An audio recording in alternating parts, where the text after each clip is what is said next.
Good morning. Good morning, whether you're online and in your own air-conditioned comfort, perhaps, or here in the room where we've cooled it down for us. It's good to see you all. We're going to sing to take us in this morning. I'm Reverend Kevin Tarsa, for anyone who does not know. But I'd like to invite you to say hello to the people around you. Think brief. When you hear the music, that's your cue to start to get ready to sing. But if you're online, feel free to turn on your camera for a moment, wave to the folks that are also in the Zoom with you. And otherwise, I invite you to rise in body or in spirit and to greet each other at the very least with your eyes.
Hello, and good morning. I'm Leslie Champlin. I'm going to read the land acknowledgement today. In our commitment to be in right relationship with the descendants of this area's indigenous people, we place a small basket of black oak acorns on our altar each week. In doing so, we acknowledge the Nisenan people are still here among us today, though nearly invisible after generations of erasure and exclusion from California's history. We understand we are on Nisenan land that was never ceded, and the original tribal families have yet to recover from the genocide of their people.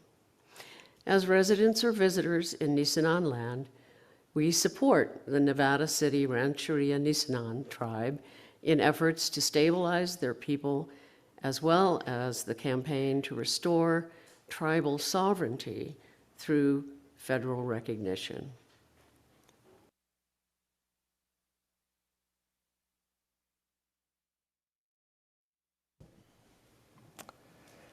Good morning. Welcome to the Unitarian Universalist community of the mountains.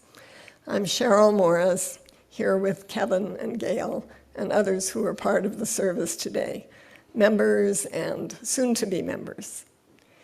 Today, we're looking at the third principle of Unitarian Universalism, acceptance of one another and encouragement to spiritual growth.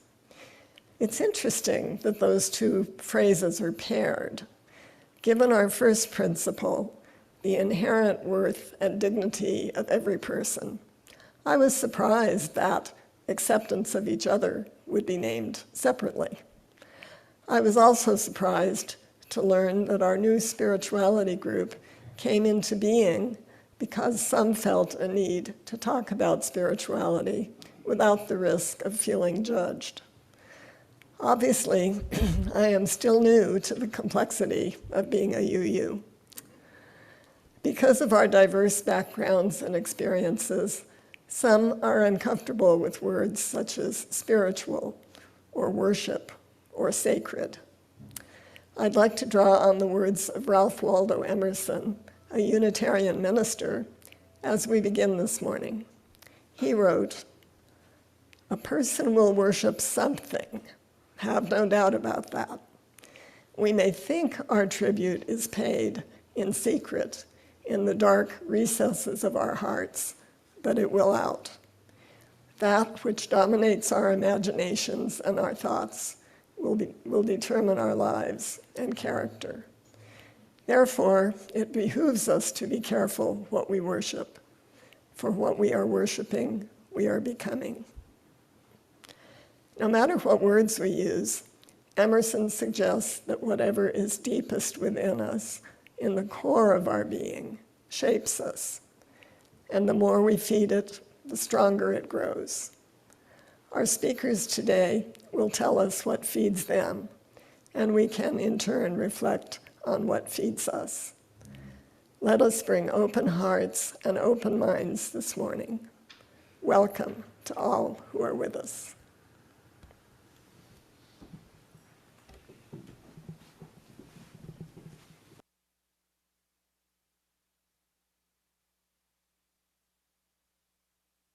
The words of our chalice lighting this morning come from Bruce Southworth. He calls it a communion of heart and soul. For the gifts of this day and for our community of spiritual nurture and compassion, we give thanks. We light this chalice as a symbol of our faith. May our many sparks meet and merge in the communion of our hearts and souls together.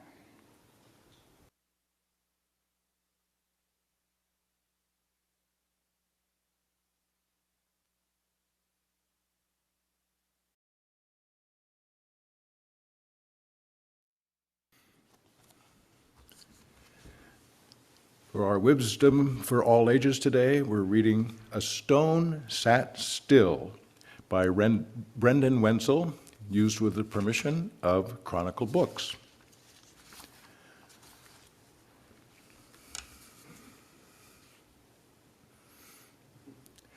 A stone sat still with the water, grass, and dirt, and it was as it was where it was in the world. And the stone was dark. And the stone was bright. And the stone was loud. and the stone was quiet. It sat where it sat, with the water, grass, and dirt, and it was as it was, where it was in the world.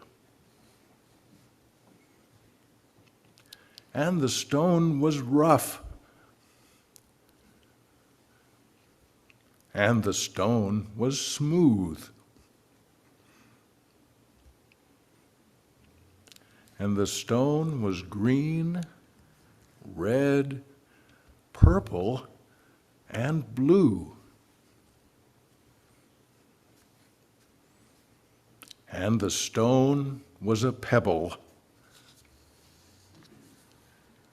and the stone was a hill, and the stone was a feel, and the stone was a smell. And it sat where it sat, with the water, grass, and dirt.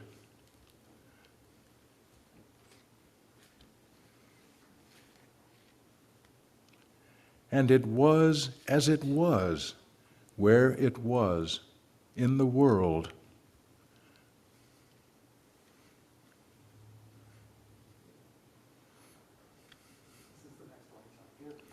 And the stone was the wild, and the stone was a home.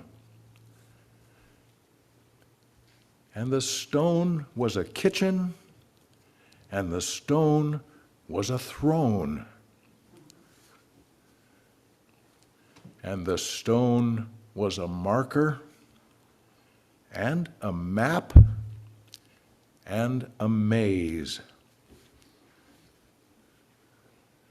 A danger, a haven, a story, a stage. And the stone was a blink, and the stone was an age. And the stone was an island, and the stone was a wave. And the stone was a memory, and the stone was always. Have you ever known such a place where, with water, grass, and dirt, a stone sits still in the world?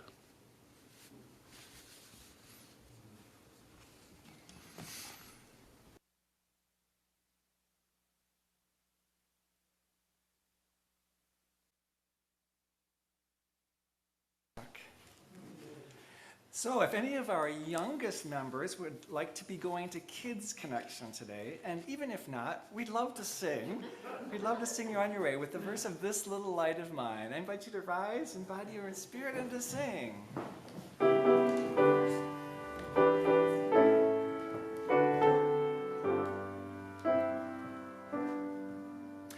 This little light of mine, I'm gonna let it shine. This little light of mine, I'm gonna let it shine. This little light of mine, I'm gonna let it shine. Let it shine, let it shine, let it shine.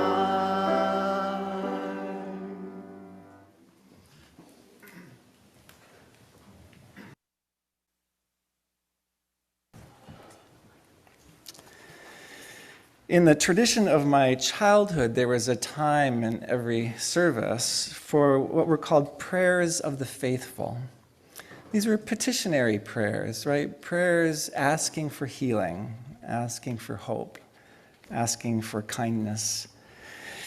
In a tradition like ours, where people hold a wide range of religious views and theologies, we take time each week to do this in the way that meets who we are. Perhaps for you, this is a prayer time of the faithful, a time to lift up your prayers for those who are suffering or in celebration of the joy in your life or others. For some people, and perhaps for you, this is a time of silence and stillness, a chance to become present to yourself and to the people around you. Or maybe it's another kind of time, but it is for all of us a time to notice, to pay attention to the joys, the worries, the sorrows, the concerns, the deep hopes that we hold. And goodness knows there are plenty of them always, even now. So I invite you first to search your heart, and then in the music, for those in the room who wish to come, place a stone in the bowl of water, acknowledging what you hold. For those online, to type into the chat, if you wish, some piece of what you're carrying. And always, no matter how we enter this time, to hold each other in heart, in mind, in spirit, as we hold this shared time together. I invite you to come forward as is comfortable for you, to type into the chat as is comfortable for you.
Thank you, Toby.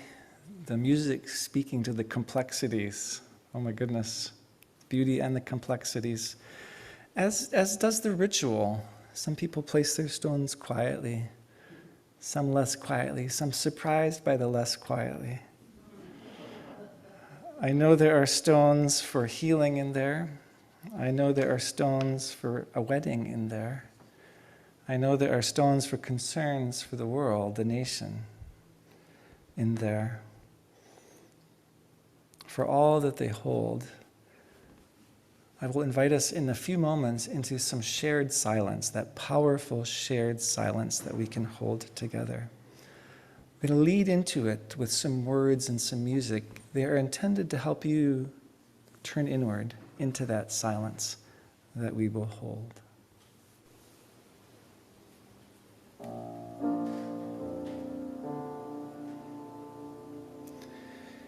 Deep peace, I breathe into you, O weariness here, O ache here. Deep peace, a quiet rain to you. Deep peace, an ebbing wave to you. Deep peace, red wind of the east from you. Deep peace, gray wind of the west to you. Deep peace, dark wind of the north from you. Deep peace, blue wind of the south to you. Deep peace, pure red flame to you. Deep peace, pure white of the moon to you. Deep peace, pure green of the grass to you. Deep peace, pure brown of the earth to you. Deep peace, pure gray of the dew to you. Deep peace, pure blue of the sky to you. Deep peace of the running wave to you. Deep peace of the flowing air to you. Deep peace of the quiet earth to you. Deep peace of the sleeping stones to you. Deep peace. Deep peace. Deep peace, I breathe into you.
the struggle and the power. Spirit, draw near. Gathered here in the mystery of the hour. Gathered here in one strong body. Gathered here in the struggle and the power. Spirit, draw near. Gathered here in the mystery of the hour. Gathered here in one strong body. Gathered here in the struggle and the power. Spirit, draw near. Spirit, Spirit, draw near. Spirit, Spirit, draw near.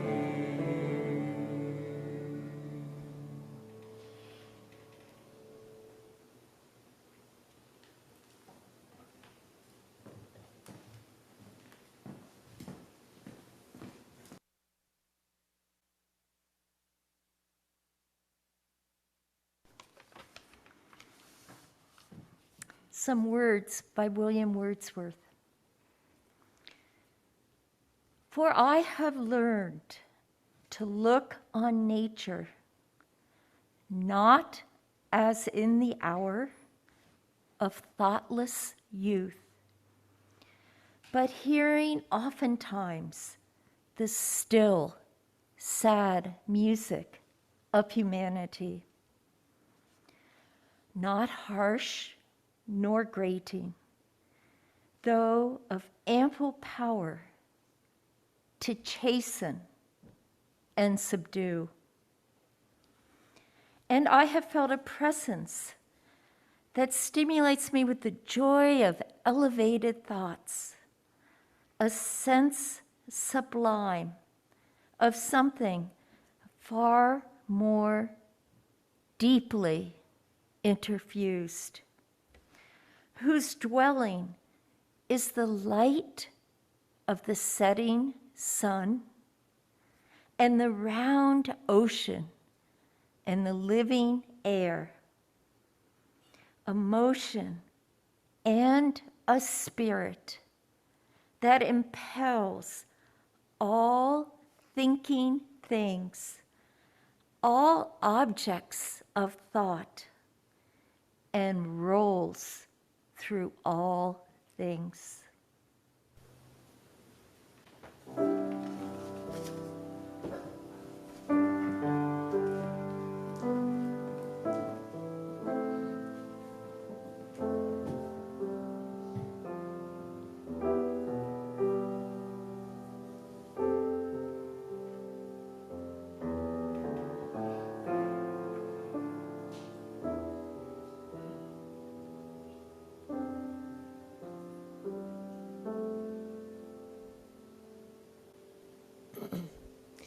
This morning, we're privileged to hear from three people sharing their thoughts on the question, what feeds your spirit?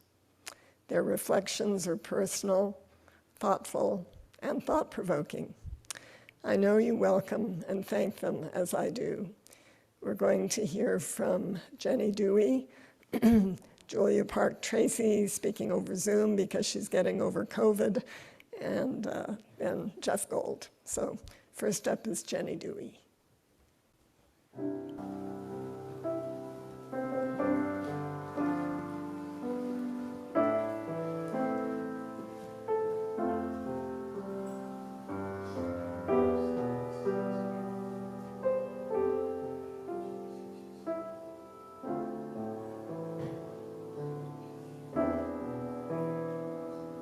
In my mind, the word spirit is defined many ways, some objective, others subjective. To narrow down and focus on what the word means to me personally is a subjective point of view. Before writing this piece, I looked up the word artist.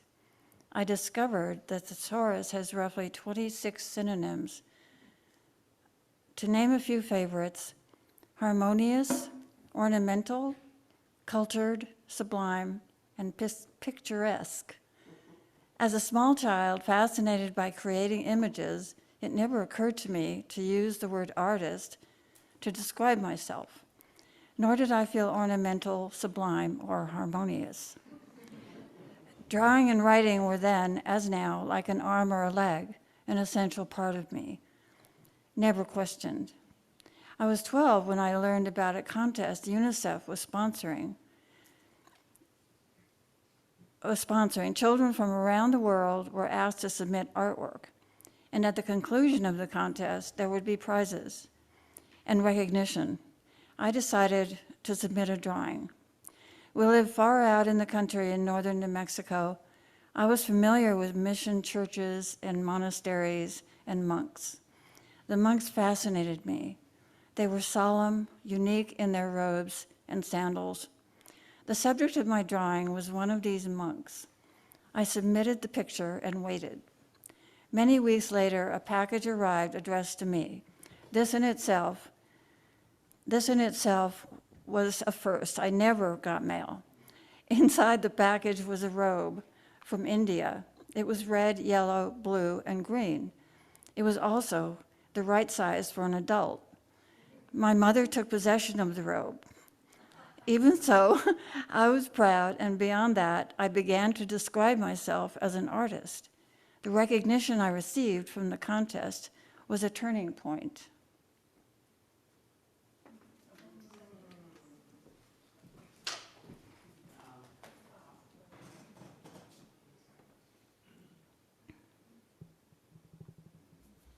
I need to mention that I did not get first prize. Children from all over the world got prizes, but I did get a certificate. From that time forward, my spirit has been fed by my art. I have never questioned it. I'm sustained by it, supported emotionally by it, and convinced of it. I am one of the fortunate ones because I can stand here in front of you knowing without question what feeds my spirit. In conclusion, I will add that I have finally found a reasonable definition of the word artist, one who is skilled in creative activity. Thank you.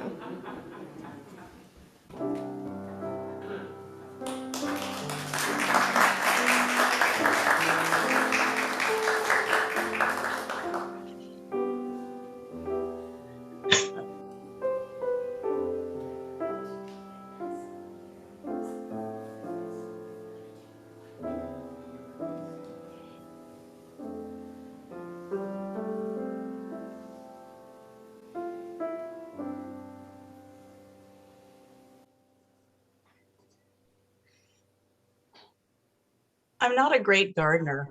My thumbs are not terribly green. I often find out what doesn't work in this soil, in these temperatures, before I discover what does work. I don't know the Latin names of my plants.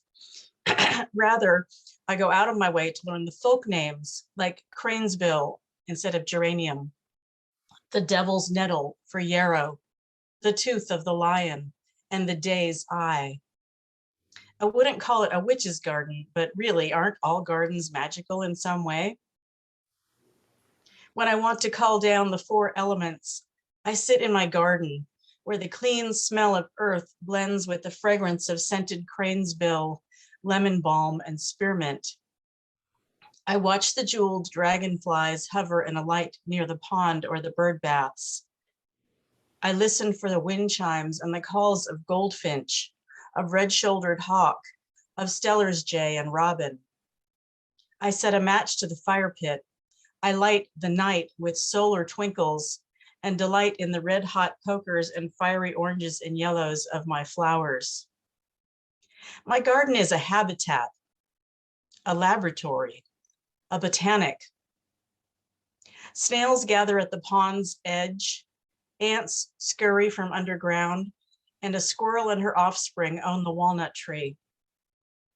By night, bats zip for insects, and something with an appetite for greens nibbles my garden rose. At daybreak, I hear linnets and sparrows and the robin again, demanding to be king. The red-breasted nuthatch and woodpecker bring color and sass to my ponderosas, while the cooing of Eurasian-colored doves soothes me like a mantra. I use coffee cans and old paint buckets for planters, rusty items and vintage Victorian gingerbread to add interest, salvaged bricks and leftover gravel for pathways. I save seeds from grocery produce and sprout cuttings snapped on my walks around the neighborhood.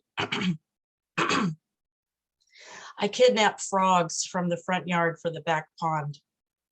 I lure butterflies with my flower packets and invite praying mantis in to worship. Nothing fancy here.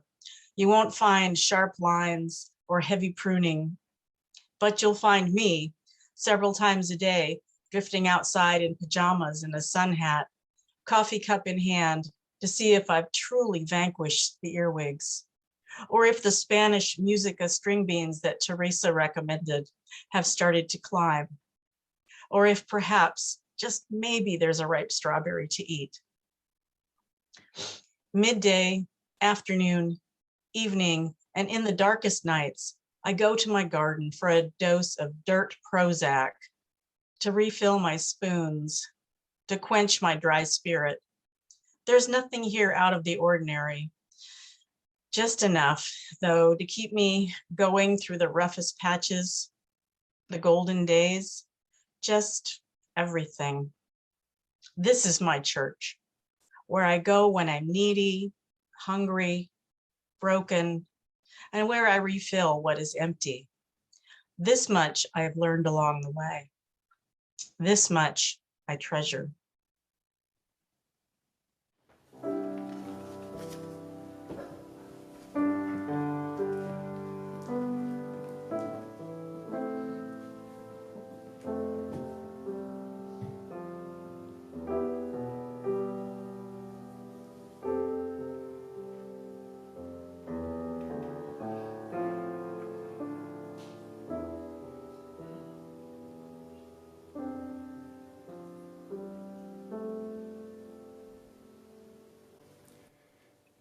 In speaking to today's theme, being right here amongst you feeds my spirit.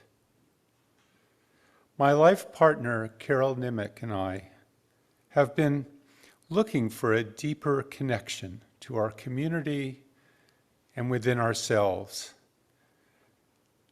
And we feel UUCM is a part of our home now. I'd like to share a story about my introduction to a practice of meditation that feeds my spirit. 52 years ago, I led a group of craftspeople in building a log-framed farmhouse for the poet Gary Snyder and his family here in Nevada County. We camped outdoors. We shared cooking, ate together, and worked hard each day. We built without electricity, using only hand tools. Gary is now age 92, still living in this home, and the structure has stood a test of time. During this 1970 summer building project, before each day's work, we had a Zazen meditation period. Zazen is the main form of Zen Buddhist practice, when one sits still and in silence, quieting the mind, and through diffuse awareness, seeks insight to the nature of life. Many of you may be familiar with this. Watching the sunrise while sitting quietly on the ground within a circle of pines was the spiritual glue that held us together. I learned in this meditation practice that I could quiet my mind by following my breath. This is a silent counting from 1 to 10 and back again of each in-breath, each out-breath. I found following my breath helpful to the focus and rhythm of using hammers and handsaws through the day. Fast forward to today. I continue to follow my breath, sometimes while sitting in the morning, and also at other times. As I do my daily swim, I count my breath strokes. Swimming is a form of meditation for me, and I find it deeply restful and a time to let my thoughts pass. My mind often wanders into the future and the past. I frequently worry about the what-ifs and the what to do, about suffering and injustice, about the discord around us, about the large uncertainties in the world. My mind gets caught up in all the busyness of living too. But I am more familiar and nimble with following my breath. It helps transform my mind and my spirit. I'm deeply grateful for the breath in my body, which carries on by itself, and I feel each breath provides a new chance to feel what is simple and sacred. And what is the nature of this life? I sense one certainty is change, an ever-changing form of energy like a whirlpool. This breath will end and transform too. I see following my breath as a practice of giving and letting go, as a practice of acceptance and an invitation to the beauty of just being here now with you. Thank you.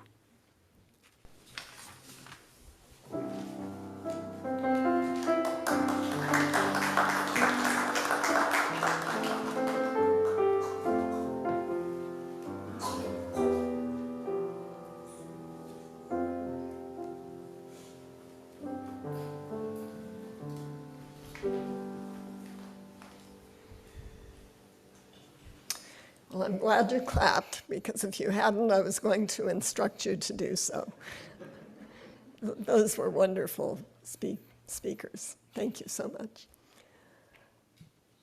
Our Share the Plate partner this month is Habitat for Humanity, and they will receive 25% of our offerings today. If you wish to direct your entire donation to them, place it in the white envelope in the collection basket. Last week, we heard a representative from Habitat talk about their work here in Nevada County. Perhaps some of you have helped building a house, as I actually did a few years ago. Or you've shopped at the Restore, and I have friends who are paired with families to support them and serve as mentors as they take on responsibilities of homeownership for the first time. There are many ways to contribute to Habitat's work beyond the financial. Might this be another way to practice acceptance of one another and development of our spiritual growth? Allison will tell us the ways we can donate. Your generosity remains essential to our ability to sustain the work of our community. There are several ways to contribute. You may text an amount to 833-579-0483, give via our website at uugrassvalley.org, via PayPal at paypal.me/UUCM, or mail to UUCM 246 South Church Street, Grass Valley, California, 95945. Thank you.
Thank you for your generous contributions. We donate them to sustaining the vision of a world in which everyone has a decent, affordable place to live.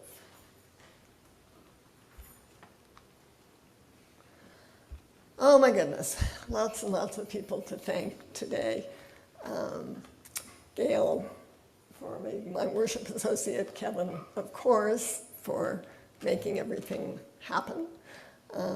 Eileen as chat host, the tech team in the back there, Shanti for another beautiful altar, Toby for his wonderful music, all the readers, especially Leslie, who stepped in at the very last minute to read the land acknowledgement this morning, and the greeters and the refreshment people. I can barely read this in case you can't tell. Ren and Susan and Michael and Connie, and the production crew, George and Corey. So many thanks, many thanks.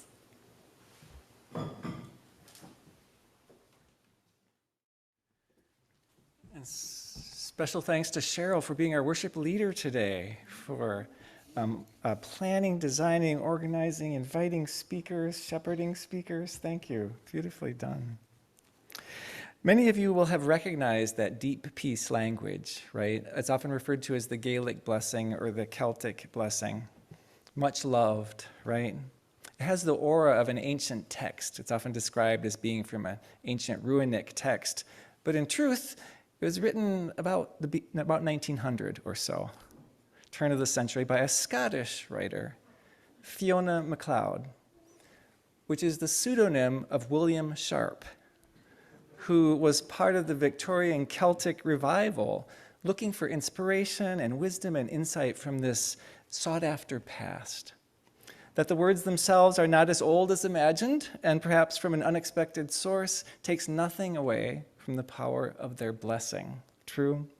So I invite us to sing this blessing, to sing it to our own hearts, to sing it to one another, to sing it to a world hungry for a blessing. I invite you to rise in body or in spirit and to sing.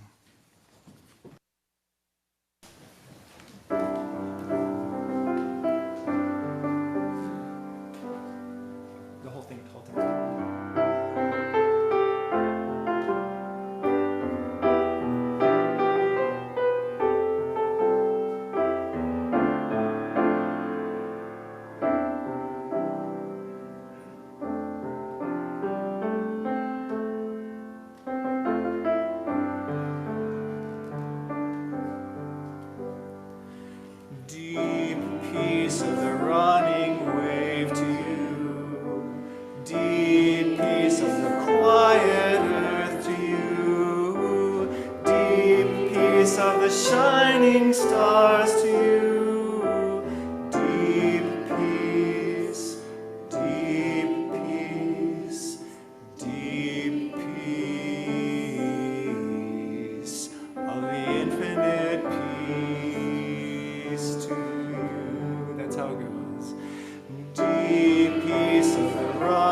of the shining stars to you.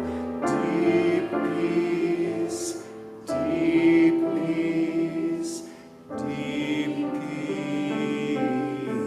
peace of the infinite peace to you. One more time. Deep peace of the running wave to you. Deep peace of the quiet earth to you. Deep peace of the shining stars to you. Deep peace, deep peace, deep peace of the infinite peace to you.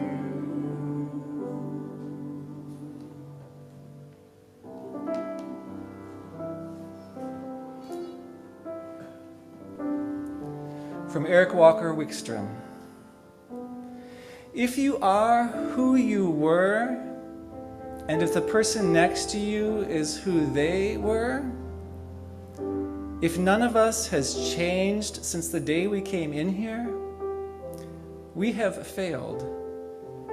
The purpose of this community, of any church, temple, zendo, mosque, is to help its people grow.